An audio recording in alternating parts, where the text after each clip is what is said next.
Hi, I'm Dale Sherbeck, and welcome to the HQ, a CHA Learning and Healthcare Can podcast serial where we dive into healthcare issues and topics from the perspective of its people and discuss them with those that are leading in the health system.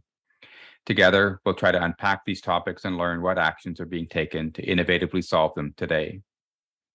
The role of leadership is something that comes up often in conversations on the HQ.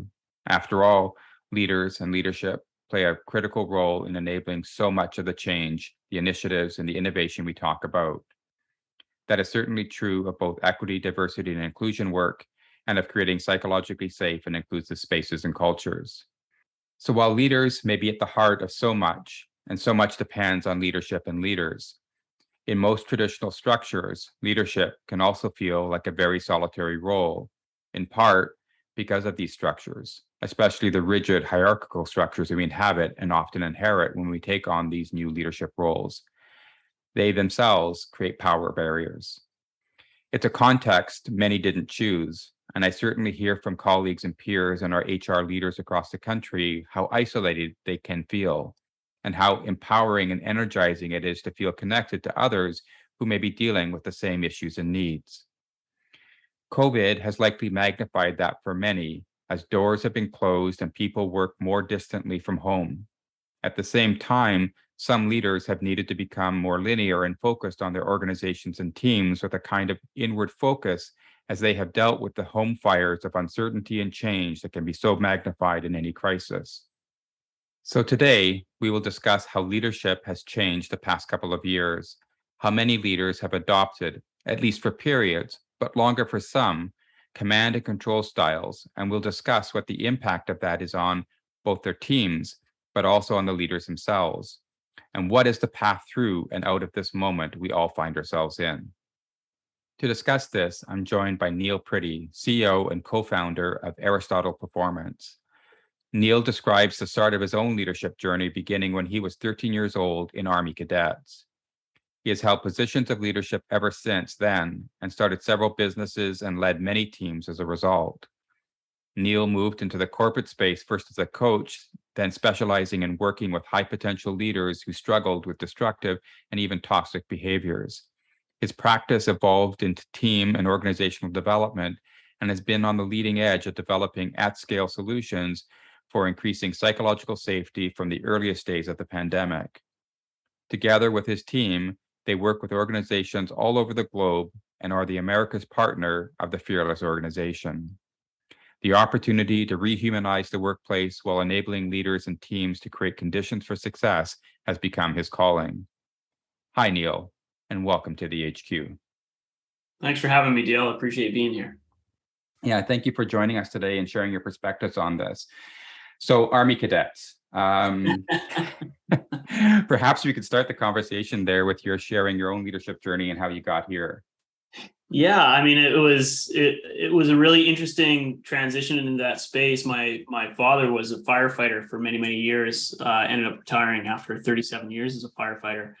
So when I was coming home and talking about sort of the paramilitary style of doing things, I had a mentor to follow, and there was good guidance. And one of the things that happened in Army cadets was an opportunity to see how in a command and control environment, in a top-down environment, psychological safety can be made, psychological safety can be broken. There can be good leaders, there can be bad leaders. And, one of the earliest formative experiences I had was when I was given my first assignment. The very first night, I sat down with my section, is what it was called, a section of a platoon, and said, how do we want to be together as a platoon? So my first act as a leader at 13 years old, that was my first question. How do we want to be together? And I was stood up, marched outside, and yelled at. That's not how we do things. You stand up, they sit down because you're above them, and you tell them how you're going to be. Right? So the very first act was actually an act of collaboration, an act of being a part of the team, the conditions of the team, a group effort. As a leader, I was acting as a member of the team with a role in the team that was important. And so I went back in and I stood up, I should say, and said, so how do we want to be as a section? right? There was always this sort of angst with, you should do it this way. And I knew that it was wrong. And then part of my leadership journey was through that experience of actually becoming a second in command of a platoon commander. And then periodically I would step in to lead the entire corps. And that was, I sort of had an opportunity to experience these different roles and levels of responsibility. And as I moved into the workplace, this natural instinct to sort of lead from among was trained and developed out of me. And that was really when I started moving back into the corporate space and learning that people didn't have any leadership experience or training to the degree that I'd expected to see. It was almost like coming home and going back to that first act as a leader, going, oh, this is what people are missing out on.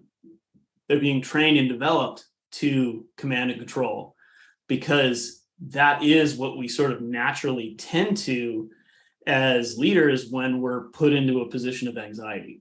So there's this natural draw to try to control our environments. And when you're put in a leadership position, now you all of a sudden have this authority to go about fulfilling that need as a human being. So there was a good base point or foundation to refer back to. And okay, so this is the feeling that I'm chasing, this feeling of being a part of and among my team.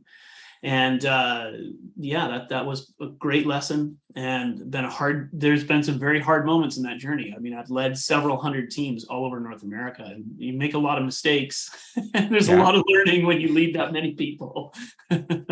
Sure. And you're coming into conflict with different parts of your conditioning and teaching yourselves. And I suspect, the process of, I guess, your re-education, so to speak, as you sort of describe it, gives you an opportunity to also become a teacher. Yeah, I think there's an aspect of that. And I think that in every interaction, there's an opportunity to be a student and a teacher. And I think that leader as a learner mindset, it's often discussed, but never actually enacted upon, because what people assume that means is that you read books. And sure, go ahead, read books. I've read hundreds of books. And, especially when I was transitioning more into the corporate space, it was like, I need to read a lot to learn the language, to understand what's going on, to catch up, to get in. And I did that. So yeah, sure, read lots. But leader as learner really means, are you learning from your people? Are you listening to your people? And I think that's this critical piece that a lot of people miss around the leader as learner, is who and what are you learning from? Good. So I know you work a lot with different organizations and leaders, and have been doing so through the pandemic, as you've described as well. So what has been your observation and experience with how leaders and leadership has changed or adapted during this time? Well, I think that there is a couple of things that have happened. One of them is just the levels of uncertainty.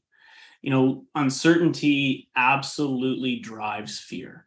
Uncertainty is a fear machine. So what I've often counseled leaders to do is create and develop processes so that you know how you're going to handle the future state. And those who aren't doing that end up in this command and control space, because what they're trying to do is create what Brene Brown refers to, and subsequently what I and my team refers to as counterfeit control. For those of us that are old enough, I mean, I don't look like I'm old enough, but I do remember I do remember sending off forms from the back of the Sears catalogs for such and such an item, and then one day it showed up in the mail. And then nowhere in between that did I have any control over what was happening with my letter and my payment or the package coming to me. And now we get, you send the same request to Amazon and you get a confirmation that a request was received, all these different touch points, and no more control, only the perception of control. And often leaders get stuck in this trap where they feel uncertain. The future is uncertain. So instead of creating process and communication channels and common understanding, they start seeking things that they think give them control, but they don't actually give them control. So they end up in this counterfeit control cycle. Mm-hmm. And often it's because they actually haven't taken ownership of leadership. And taking ownership of leadership is really creating the conditions for the team as an entity to succeed, and then managing that team, not micromanaging the individuals and things like that, which are often responses to that counterfeit control not actually working the way you want it to. Yeah, I mean, I guess I would also think about like some of the old Whitehall sort of studies and things like that, talking about stress and control, right? And that, that stress happens more often, right, with those people who lack control, and certainly those at the lower part of hierarchical structures have less control over their work day and other things. So I guess what I'm wondering in terms of your description of this is that, is the command and control leadership style, right, a response to a situation that is out of control, or is it a response to the people themselves, or what are they trying to control? I think what they're trying to control is their own future. And this is something that I know some of my colleagues in the change management space talk about, is this: in the past, there was this belief that there was a static future state that we could depend upon. Whereas today's leaders are in a position where they have to effectively lead with a running hypothesis about how the future state is going to look, because things are changing so rapidly. And this provides both a challenge and an opportunity. And the challenge is that if you can't make that mental shift, you're stuck with this command and control way of doing things. But if you can make that shift, where the future state is a hypothesis, you can manage in a fundamentally different way. And you stop looking for certainty about the future because you know that it's not possible. So you start looking for building relationships and the kind of foundational pieces that allow you to navigate the future state, whatever it is. Mm-hmm. So I think that's a big element of that and I think another part of it is just people are mentored whether they think they are or not. We emulate the people we are around. We follow, and this was something that I experienced, that I started in this state where I really had an intuitive knowledge of leadership, and that was trained and developed out of me, and leading well had to be trained and developed back into me. And that was both ends of that were a long journey. So it's because it's a series of small steps, people often don't notice what they're learning to do, whether it be positive or negative. So it's important to also surround yourself with other leaders other than the ones that are just in your organization, so that you don't get trapped by just what they're doing above you. So if they're fearful, that leadership style that's reflected in that fear is what you see, and it will slowly become what you emulate as well. So it gets passed down, and I think that's adds to the level of complexity that people have to navigate. So I think it's a complex question, or complex answer. Yeah, but I think also a reminder then, I think in your answer, that those leaders, or all leaders, I guess, also have a power in terms of the example that they present. So in terms of what they tolerate or what they display, right, or is giving permission the same to others, whether through that informal mentorship as you described. Yeah, well, and you brought up inclusion before, and I think this is one of those pieces where leaders often hesitate in the moment that they know they should act. You see somebody that says something that's inappropriate or untoward, or might further silence other people, whatever it may be. It could be as simple as, your idea is no good. Well, hold on. As a leader, that's a time to step in and say, well, we don't know if it's no good. Maybe you're highlighting a problem, and we together can make solving this problem a team sport. That's a much more productive response. So you have to be in a sense of self-awareness, as I stumble over my words. And I think there's also a need to seek out other leaders that have those kinds of responses. Yeah, that makes sense. So it's a good segue as well, I think, into the next question I want to sort of discuss with you.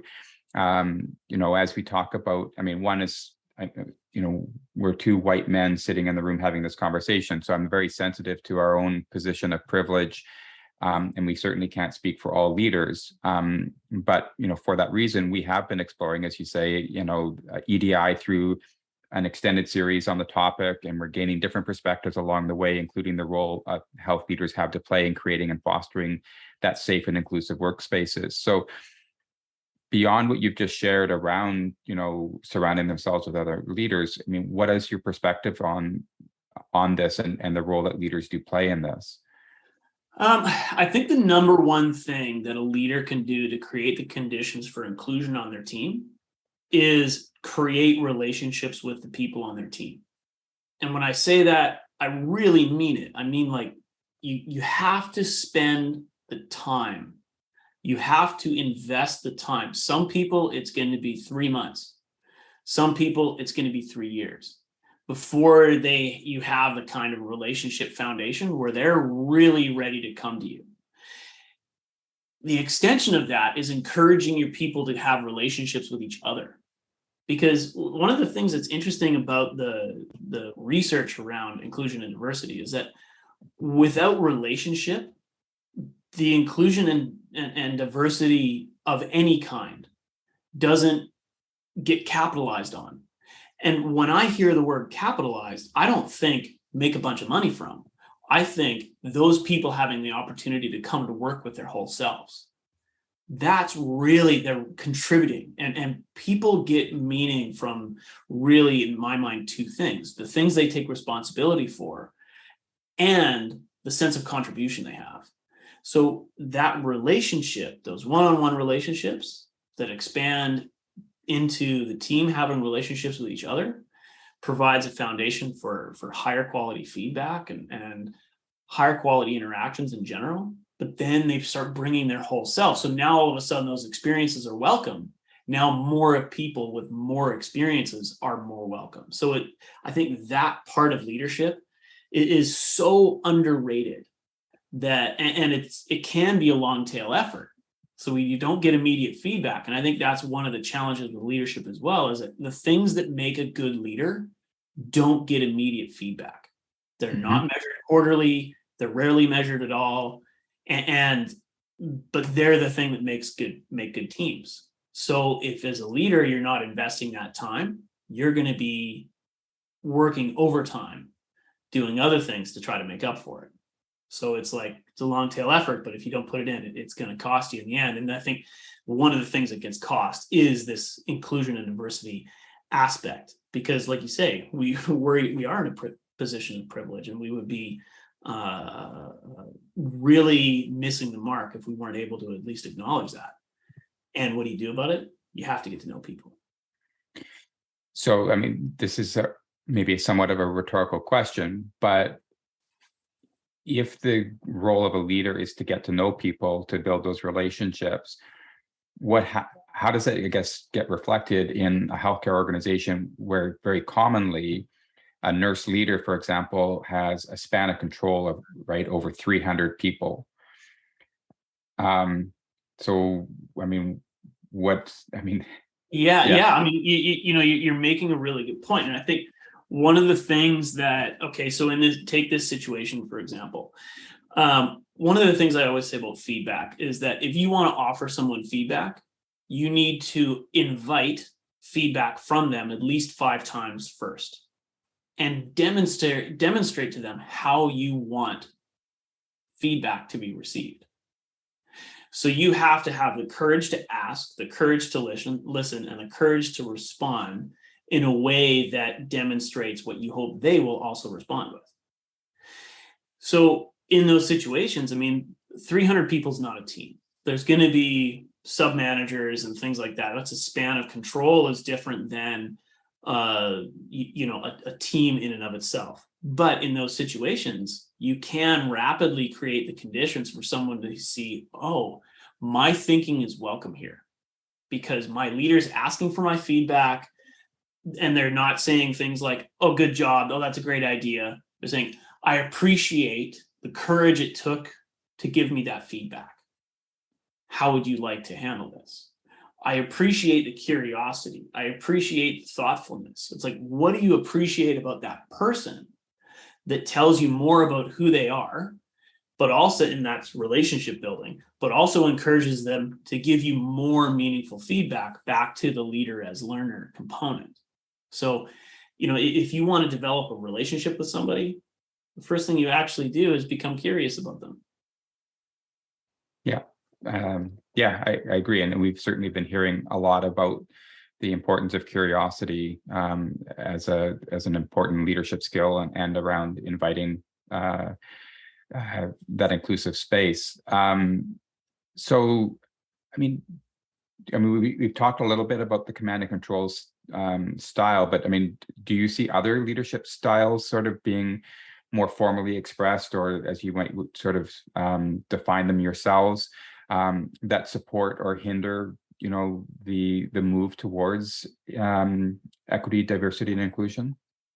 Yeah, I think there's sort of three leadership styles that I see really working, and I think that there's sort of a mix of those styles, and they're servant leadership, adaptive leadership, and sort of leader as coach / facilitator. Mm-hmm. And I think the reason why those have stood out to me, one, there's lots of research that they provide good outcomes, but the reason why I don't ever attach myself to like one model and say this is the way, because every person has a style, every team member has a style that's going to work best with them, and then every leader has a style that's going to work best with them. So I think those are really good foundational leadership frameworks to come from, but they also are skill based. Like there's adaptive skills, your ability to, both be in the moment and dealing with the moment, and at the same time being able to have a meta view of what's going on in the whole system. For example, being able to see the big picture while you're even in a one-on-one interaction.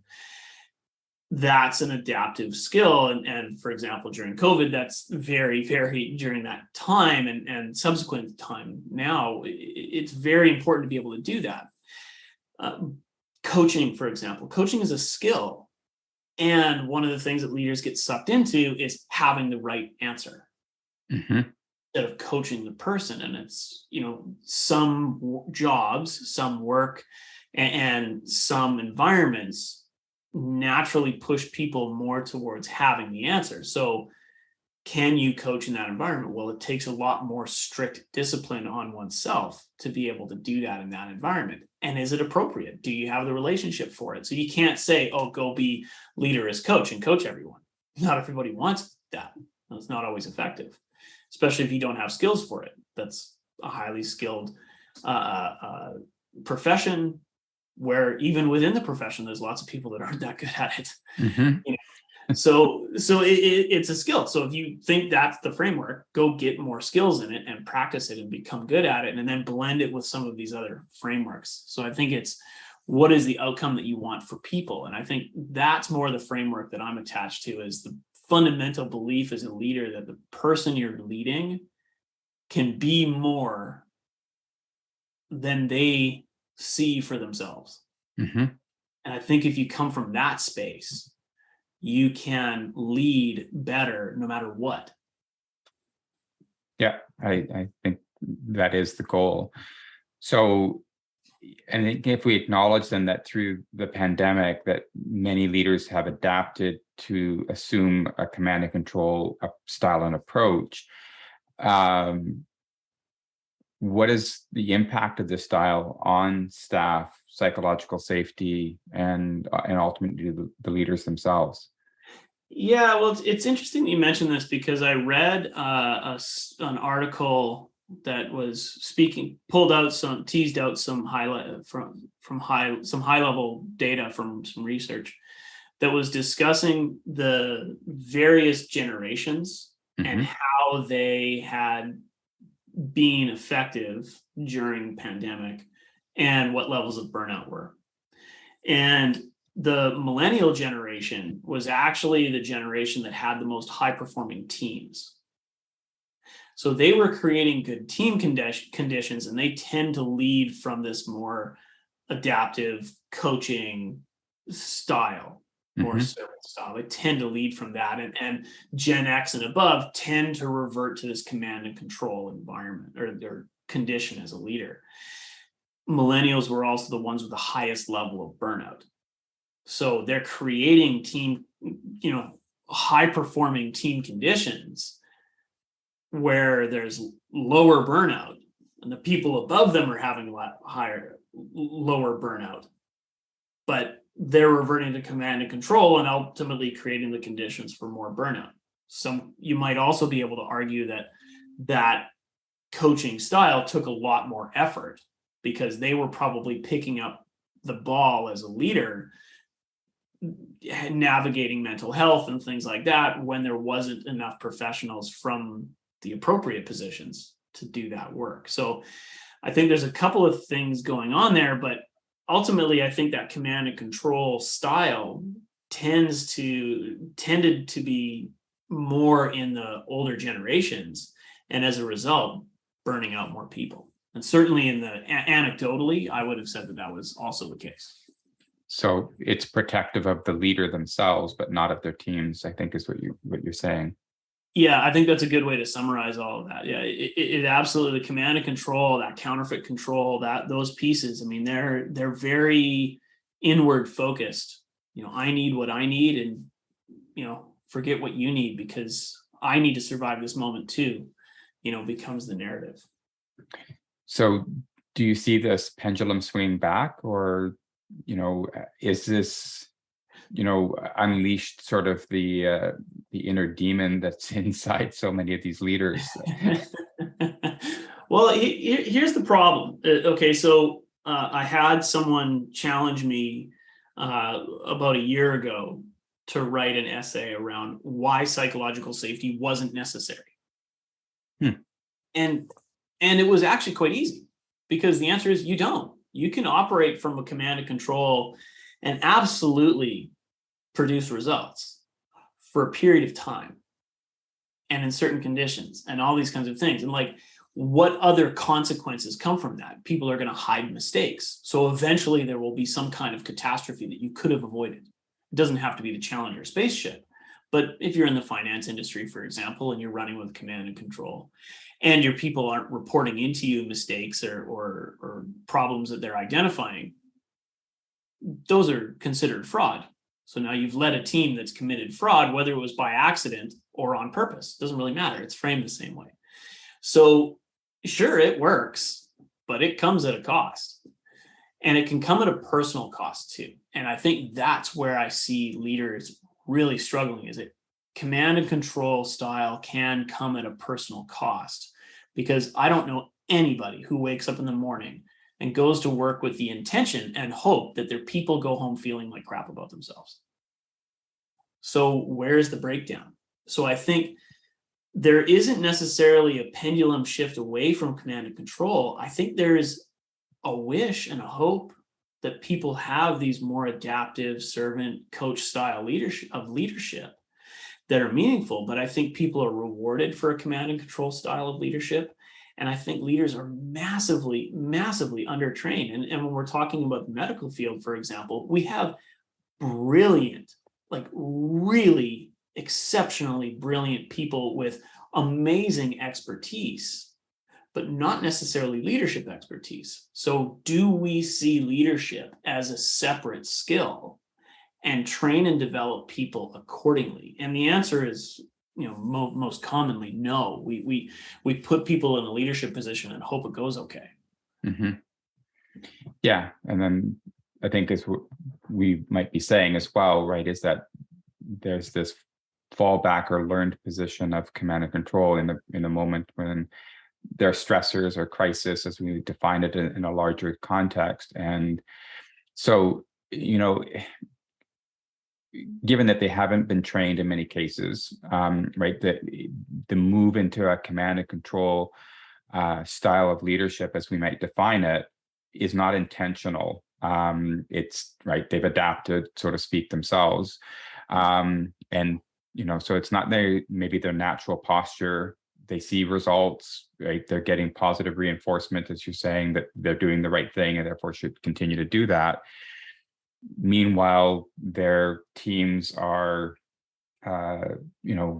experiencing a lack of safety and a lack of control themselves. And so there's all these other ripple effects that are starting to come out, and burnout, as we we're sort of talking about. So is there a mirror or some other mechanism that can be put in place that a leader can examine and understand for themselves about what they're doing and how and the impact it is, or just that give them a chance to reflect for themselves what their approaches are? Yeah, I think instead of trying to identify, am I doing command and control? Am I reverting to this? Am I doing what my leader does that I don't like? Instead of doing that, I think it's a lot easier to simply engage in the behaviors that sort of supersede that. Mm-hmm. Things like, why do you have a one-on-one? Do you have a one-on-one so that you can offer feedback? Or do you have a one-on-one so you can receive feedback? And flipping things on its head like that, I think are just a really simple way to get started. And regardless of what kind of leadership style you have, that's going to create a different dynamic where Mm-hmm. you're curious about your team, and that starts changing things immediately. So it's almost like, don't worry about it. Don't worry about if you might have been doing this in the past. Just go about doing good things. Yeah. So assume the appropriate posture regardless. And you'll get feedback perhaps in terms of how you've been performing, but you can still manifest the positive change that you would be looking for. Yeah. I mean, I think leadership is a practice. It's like a physician. It's like there's this constant learning aspect to it. I mean, like I mentioned before, I've led several hundred teams, and I still learn about myself, about how to interact with people better, how to do these things. And I mean, I train this stuff and still see things that amaze me. It's like, it's amazing that somebody would go out and say that. And you go, okay, well, what would lead a leader to say something like that? Oh, okay, well, this, gentleman, this senior vice president is an alcoholic. Oh, and has been alone in his apartment for 2 years. Okay, well, can I have empathy for that person? Yeah. and understand that's a lot going on in the wings that we might not first identify as a reason why they might say something. Or are they just a command and control, leader who's a jerk? Well, there's more of a story there. So I think that's the other side of leadership, which is also humanizing leaders. And I would say one of the nicest side benefits of being really focused on developing relationship with people and being curious about their condition and stuff like that, it helps reduce this feeling of being alone as a leader. And there is nothing that will drive a person to this command and control narrative faster than feeling alone. Mm-hmm. You feel you're in it with your team.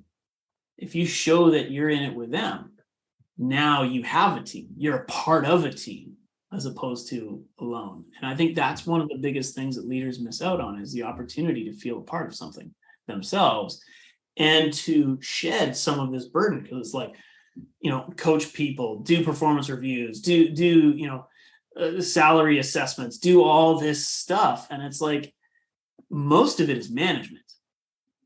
Leadership is a relationship, and that is totally different. And when you're in that position, you have to separate those two things and understand that you can manage better if you lead better, and leadership is a relationship. Yeah, I think it comes back to, I think, some of the points I was making in my opening introductions, right? But right? Yeah. I mean, if they, the cliche is that, it's lonely at the top, so to speak.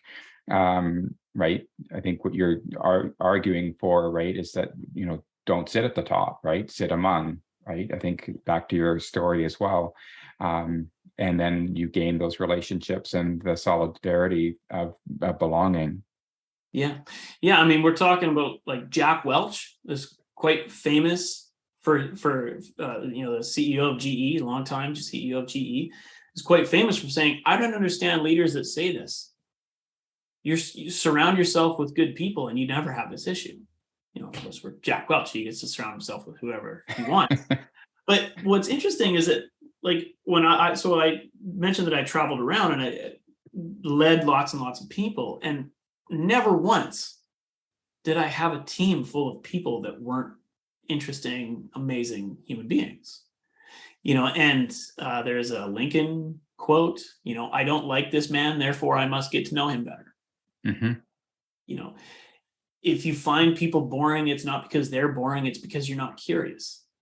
These Mm-hmm. kinds of things, what it tells me is that the key to not feeling alone is developing relationships with the people you work with.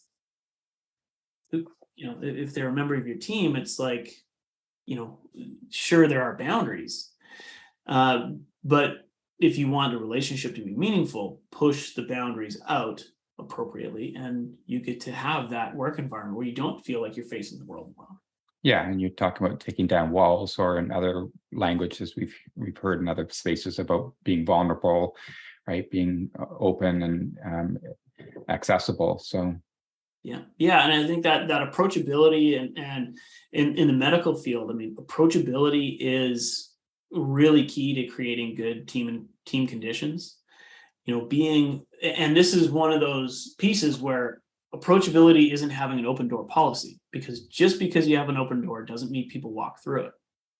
You have to walk through their door and ask them how they're doing and actually listen and want to know, and create the conditions for those conversations to happen proactively. And I think that's one of the things that people missed out on during the pandemic was the only barrier that virtual creates is a timing issue more than anything else. It's a timing issue. Okay, so what does that require to face? Intention. It takes intention and actually framing what you want to gain from a conversation.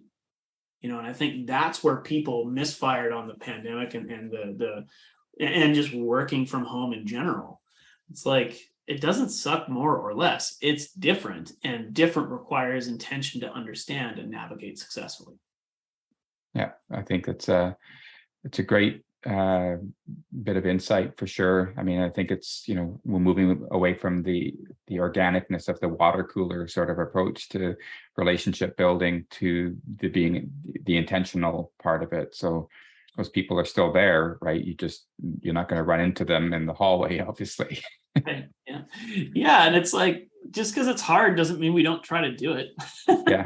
Yeah. I think that to me is always the thing that's baffled me about leadership. It's like, yeah, it's hard. Yeah. So is doing a poor job as a leader. So you might as well have some intention to do well as a leader and learn and grow and do all these things that are, also maybe hard and stressful and whatever. But like, it's like regret or discipline. Both have their pain points, but you're going to have to pick one.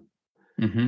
Leadership is the same. Learn and grow and develop, and learn and grow and develop your people, or don't, and suffer the consequences of both ultimately. Thank you. So maybe just before we then close off, Neil, you've left us with a lot to think about today. Any final comments on how leaders can act and, with that kind of intention to create a psychological safe space for everyone?